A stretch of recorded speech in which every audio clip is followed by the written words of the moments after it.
Hello? Hi, Karla. Hi, Donna. How are you? I'm great. How are you? Where are you? I'm at Southwestern University in Southwestern, Uni- Georgetown, Texas. Southwestern University in Georgetown, Texas. Yes. Great. Mhm. How far is Georgetown from Austin? Without traffic, it's about 30 minutes. But with traffic, it can take anywhere, like, to get downtown from 40 minutes to, like, 50 minutes. It just depends what time of day you go. So, Which is practically nothing in Texas terms, with or yeah. without. Yeah, exactly. Well, Karla, thanks for calling in today. As you might know, we're doing a multi-part series of the faces and stories of those who were fellows of the 2017 Summer of Defiance for Planned Yeah. Parenthood. So this will be part of what we call Grasstops, a publication of Grassroots Campaigns, GCI. Why don't we start with you telling us who you are, where you're from, what's your story? Okay. Okay. So, my name's Karla Cruz. I was born in Brownsville, Texas, which is on the border. So if you can imagine Texas, it's the southernmost tip of it. And I was born in McAllen, Texas, which is like 40 minutes away from Brownsville. And I was born to a single mother, and she is indeed undocumented. And so shortly after I was born, I was sent back to Mexico, to Veracruz, to be raised by my grandparents and my mother's siblings, so I can be raised and with family, because she wouldn't be able to afford me living with her in the United States because she worked as a nanny. And so things just wouldn't work out for me to stay here with her. And so I went back to Veracruz. And I stayed there until it was time for me to start school here in the United States. So, how did you get involved in organizing? Yeah, so I got really frustrated. So whenever like Trump came out with his the beginning of his campaign, calling out Mexicans and building the wall. So I grew up on the border, and George Bush's border wall came up while I was in middle school, in the 7th grade. And so every day in middle school and high school, I passed by the border wall on the bus to and from school every single day, and it was the most painful thing because I live in such a fluid community, in such a fluid area where there shouldn't be a barrier, because there are people coming in from Mexico going to school here, and there are people here that go back to Mexico every weekend. And so I was just really frustrated and I got insulted, and I felt that the value of the American dream was being completely just gone away with, right? And so things just kept on progressing. And so I felt that I couldn't just sit back anymore. I'm youthful, I'm a millennial, and so I barely started to vote. And I kept up with my like city council members and what horrible things the mayor of Georgetown was doing. And so I just kept on wanting to get myself informed, because I knew that whatever change happened would have to be started at the local level. Do you remember that turning point where you became fed up, or when as they say, the straw that broke the camel's back? Where were you? What happened? Yeah, it was the night of the election. And so I was at my friend's apartment, and we were watching the results, and I couldn't stop myself from like showing my complete rage, and I was ashamed to be an American, and I was completely just worried about what would happen to my family. And so I left his apartment and I came to my car and I started crying and I just kept on bawling because I didn't want my family to get separated because of. And the next day after that, there was a rally in Austin. And I went because I couldn't just not do anything anymore. It was time for action. Action had been long awaited. And then I woke up. And ever since then, I try my best to be involved in my community, to go out to events, to try to inform my friends and inform every individual that I interact with, remind them to always be intersectional and keep intersectionality at the back of their heads, because not everybody experiences the world the same way. And so just always keeping up those reminders, always having those same conversations over and over again, because we can't afford to not have them anymore. We can't afford to not have a conversation every day on institutionalized racism. We can't afford to not have a conversation every day on how women's rights right now are not human rights, especially in the state of Texas. And so just those things always need to be happening. The ball always needs to stay rolling. We cannot sit still. And so I haven't sat still since. Great. I've been under this strike. What inspired you to pursue being a Planned Parenthood Fellow for the Summer of Defiance? Yeah, so as I was talking about, intersectionality is a really important thing for me. And what does that mean, intersectionality for intersectionality? So intersectionality, like I said before, not everybody experiences the world the same.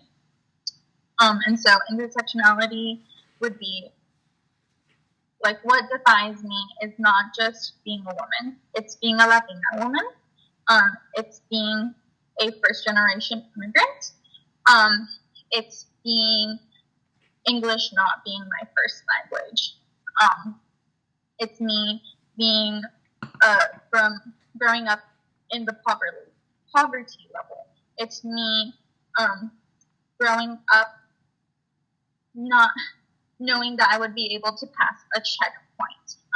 And so intersectionality means that we just need to be conscious that everybody, what defines everybody else. And so, like me, I don't identify as queer. And so that's one privilege that I know that I have, and that I'm able to recognize that privilege.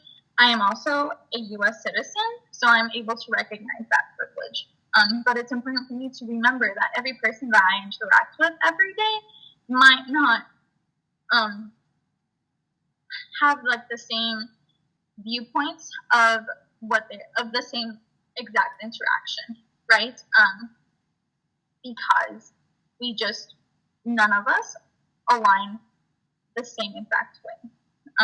And so we just need to be able to recognize and just be mindful on other people's past experiences, their lived experiences, even though they might not always be reflectful upon that moment of interaction, right? We just need to be super mindful and remind ourselves of the privileges that we do have, and even always the oppression that we hold on our back, because I walk the world as an open wound, because of like my entire life. And I'm sure that other people walk around the same way, and we just need to be super respectful that we are able to acknowledge that and to make not necessarily the proper accommodations, but be considerate, and be understanding, right? Whenever those conflicts do arise, which they always do. Like this past weekend in Charlottesville, it's because intersectionality wasn't taken into consideration on the white supremacist side, right? Because they don't really practice that in their everyday lives. Your personal philosophy and worldview of intersectionality, how did it play a role in being a fellow for Planned Parenthood? Yeah. So everywhere I go, I always make it my job because it's not always assured to me that everybody else or anybody else would do the same things that I do. And so every environment that I step foot in, I always want to take on that role. And if there are other people taking on that role, then that's awesome. But I wasn't fully confident that Summer of Defiance was such an important task to take on over 4 weeks, fighting Senators John Cruz and Cornyn, to make sure that the fellows would be able to take on that same approach, because reproductive health care and just health care in general aren't accessible to undocumented individuals, especially if they don't live beyond the checkpoint, right? Because the only Planned Parenthoods that we had in Hidalgo County, which is on the border, were closed down a few years ago. And so women and youth and men living there didn't have access to Planned Parenthood. And I saw what happened when the only abortion provider that we had below the checkpoint in the valley got closed down because of the state of Texas. And so women were forced to get backdoor abortions. They were forced to try to smuggle in drugs from Mexico. They were forced to have their children that they weren't always ready to have. Victims of rape and incest were not treated accordingly because they don't have that access to proper health care. They didn't have the access to Planned Parenthood. They didn't have the services that they needed to continue on their lives the way that they choose they wanted to live on and continue. And so I really wanted to make sure that we take it with that same approach. So this isn't a white women's movement. This is a movement for everybody. This is a movement for our LGBTQIA friends. This is a movement for our trans folks. This is a movement for our undocumented community. And so since I take it upon myself to be beyond mindful of my privileges as well as my oppression, I wanted to make sure that everybody else who would be part of the fellowship would be able to do the same. And so I applied, and I got it. And I really tried my best to keep everybody that I was with grounded, and remind them that we're not fighting this fight for ourselves. We are fighting this fight for those who need our help, whose voices aren't being heard enough, whose people who are scared to voice their concerns, people who are scared to leave their homes, people who are scared that they're going to be assaulted by their partner if they look to get an abortion. And so I really wanted to be there and take part in this because everybody needs to be aware of every situation that could possibly be confronted if people lose access to Planned Parenthood and if people lose access to their right to choose. Could you, for our viewers and for me, tell me what is Summer of Defiance? What did it mean to you? What did it mean to Texas? What did it mean to your fellow citizens, your family, your friends? And try to think, what was the one moment while you were working throughout the 4 weeks of the Summer of Defiance where you said, this is worth it. This has given me purpose. Do you remember that one moment, a special moment, a highlight? I do. So Summer of Defiance is here to help. Summer of Defiance is here to advocate. We made it our mission to make sure that reproductive health care stays affordable and accessible. And so we try our best, le damos ganas, and we get it done. And so I remember um, the most impactful moment for me. I got asked by a rally committee that we were having a rally on healthcare on the 29th of July, I believe, on a Saturday at City Hall in Austin. And I was asked to be a guest speaker. And I was asked to share my story. And so I was able to get up there and talk about my abortion that I had whenever I was 18 years old. And of the hoops that I had to go through to be able to get that abortion.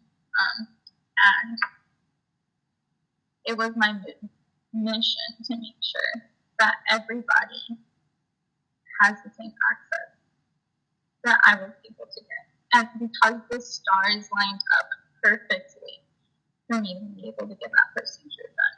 And not everybody is that lucky, and not everybody has the right access to the services that they need.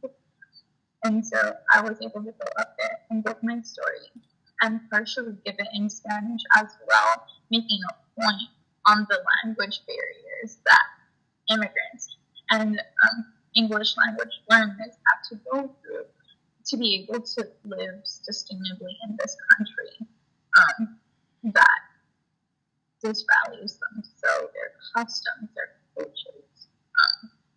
And so I'm really proud that I was able to get that and make that statement with the way that I chose to get my story. I imagine women especially came up to you after you telling your story. Do you remember what any of them said? Yeah. So I saw a lady that I used to volunteer with every once in a while. She was a bilingual teacher at an Austin ISD school.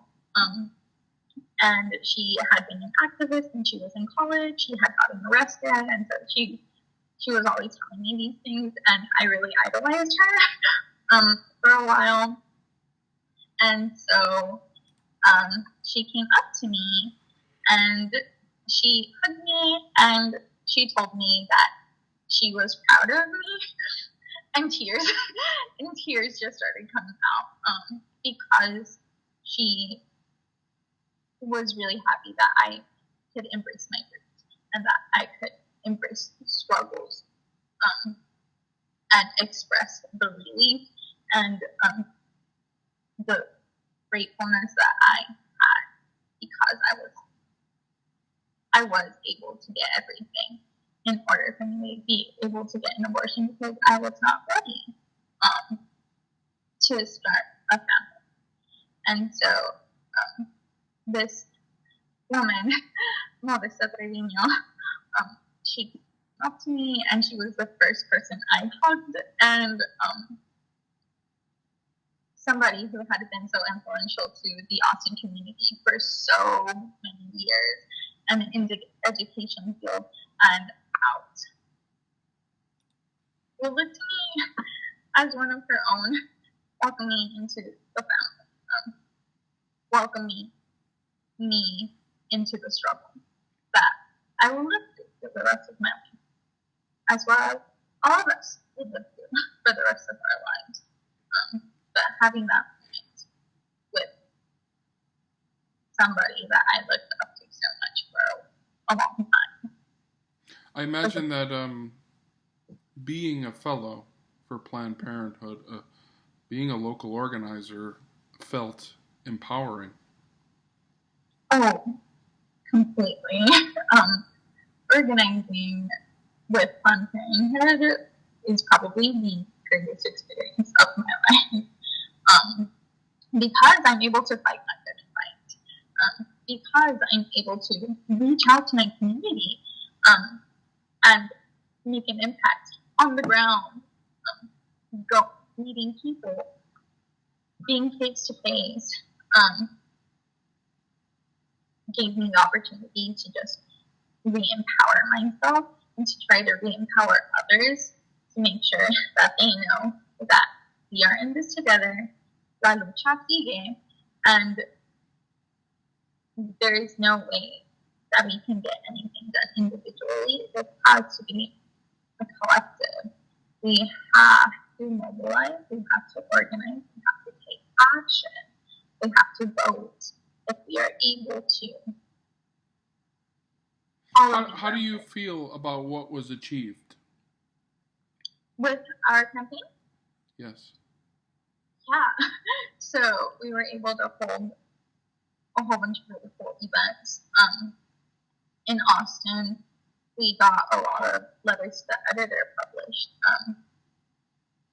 I think we were the most letters to the editors published in the entire, out of all of the campaigns, which was also my specific realm, which is something that I'm beyond proud of. And I'm really grateful that we have a community and a foundation in Austin that is also able to acknowledge that there is a struggle, and that they're willing to publicize and want to publicize how all of these marginalizations are happening and solutions on how we can fix them.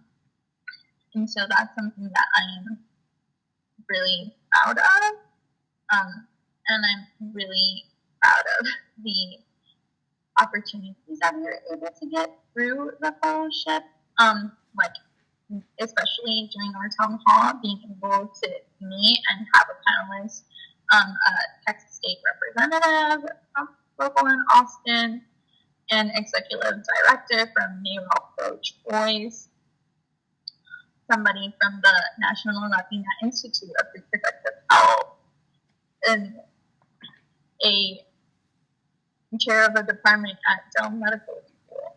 And so all of these are super important people who do super important work. And so I was beyond excited that we were able to get a lot of really beautiful women doing a lot of really fabulous work through their selected fields, making sure that we all are knowledgeable and have access to reproductive care that we are so desperately need to spread the word for in Texas. So the Summer of Defiance was 4 weeks. What is this? What does the experience mean now going forward? What does it mean for you? What are you going to be doing? So right now I'm working for the Georgetown School District as an ESL aide, but that does not mean that my days of activism are over, especially because I believe that working in the school district is just another form of activism. Maybe I'm not out there petitioning every day now, or maybe I'm not able to go to every rally event or anything because it's during the school day, but I am doing my work with our youth, with the people who are going to take over whenever we're not us anymore.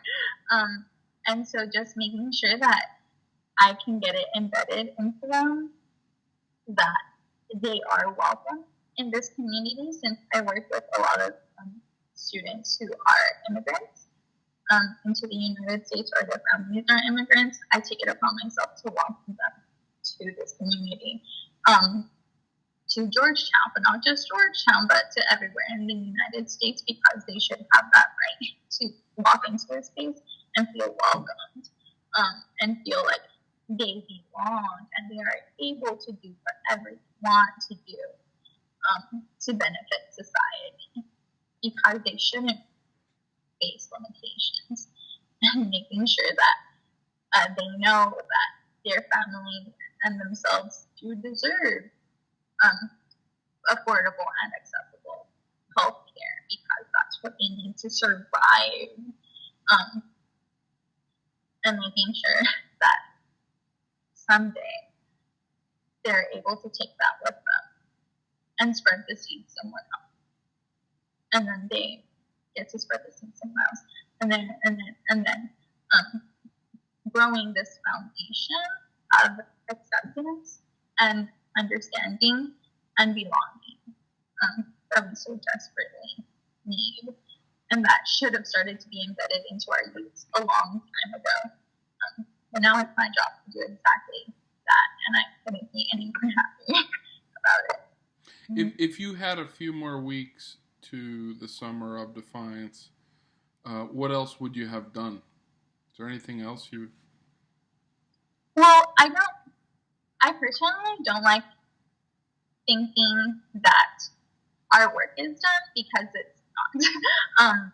And I know that each one of us who were fellows in Austin will continue doing that same work elsewhere. And so whatever it is that still needs to be done, we are still getting it done. Maybe not collectively, maybe individually, maybe joining other members of our coalition that we were able to go. But La Lucha, the fight, didn't stop at the end of those 4 weeks. We will continue to advocate for our communities. We will continue to impact. We will continue to take action. We will continue to organize in whichever way we can. And so if we had 4 weeks together, then that would have been amazing, and we could have finished a special session, and we could have kept on fighting, and we could have joined the fight against white supremacist groups that this week, because of what happened in Charlottesville, because next week we're going to jump onto any other fight that still needs our help, and then making sure that our Planned Parenthood clinic is able to get all of their care that they need, making sure that reproductive health care is available to every person that needs it in the United States, making sure that informing ourselves in other states and on the national level that their access to abortion is not being limited. And if they are, then we're piggybacking off of that too, right? Because even though we were concentrated in Austin, our fight was not in Austin. Our fight was not in Texas. It was everywhere. So there are no limits as to what we can do. There are no limits as to what we're going to do. Because if this 4 weeks have taught us anything, is that we need to get it done. We need to take action. We need to make sure that everybody is treated as equals. We need to make sure that everybody knows women's rights are human rights. We need to make sure that people who don't qualify for health insurance are still able to get affordable health care. And so there's no way that any of us are stopping anytime soon. Well, Karla, thank you for being with us today on Grasstops and speaking with us about your experience. I admire your passion. Thank you for all your leadership and everything you've done and everything you will obviously continue to do. So is there any last words you'd like to say? Maybe a message for your fellows out there who I'm sure will see this? See, chicos, if you're listening to this, just remember where you stand in this world. Remember that we have to keep fighting. Remember that we can't do this alone. Y que la gente unida jamás será vencida. Siempre. Amen. Bueno, Karla, thank you again. Have a good day and let's keep in touch. Sí, gracias. Usted también. Thank you. Gracias. Bye. Bye.